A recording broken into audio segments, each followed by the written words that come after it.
Imbas konten ajaran yang perbolehkan tukar pasangan suami istri, kini Gus Samsudin akhirnya kenakan baju tahanan. Saat ini diketahui bahwa Gus Samsudin telah ditahan terkait konten tukar pasangan di Mapolda Jatim, Selasa, 5 Maret 2024. Pantauan tribunjatim.com, Gus Samsudin digelandang oleh seorang penyidik dari Gedung Unit 3 Cybercrime Polda Jatim untuk dibawa masuk ke dalam gedung Ditreskrim Susma Polda Jatim, sekitar pukul 16.25 waktu Indonesia Barat. Gus Samsudin tampak mengenakan kaos warna biru bertuliskan, tahanan di Tahti Polda Jatim, yang berpola, font Calibri, berwarna oranye. Cara berpenampilannya, tentu saja tak seperti biasa.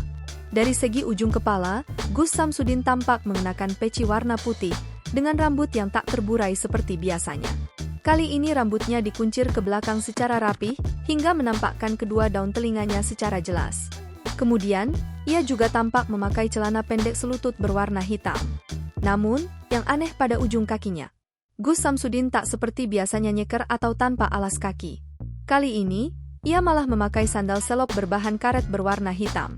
Saat ditanya mengenai alasannya kali ini memakai alas kaki sandal, Gus Samsudin enteng saja menjawabnya. Ia cuma menjalankan apa yang diminta penyidik kasusnya. Ia disuruh Pak Holik soalnya, penyidik, ujarnya seraya mengacungkan kedua jempol dengan posisi pergelangan tangan yang tampan terborgol berwarna perak itu.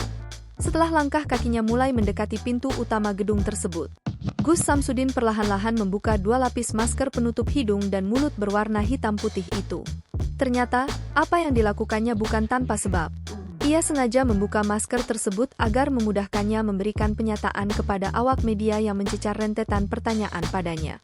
Gus Samsudin mengaku rela dengan proses hukum atas kasus yang menyeret nama baiknya ini.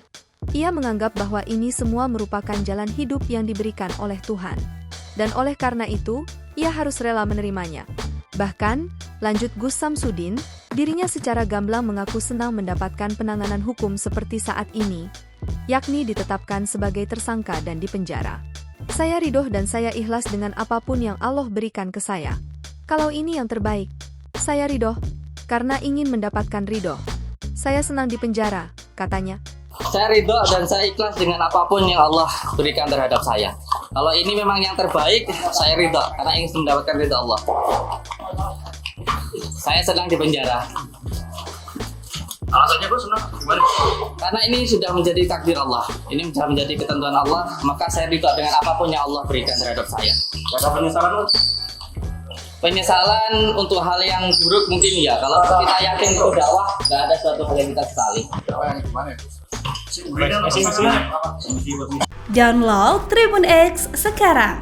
Menghadirkan lokal menjadi Indonesia.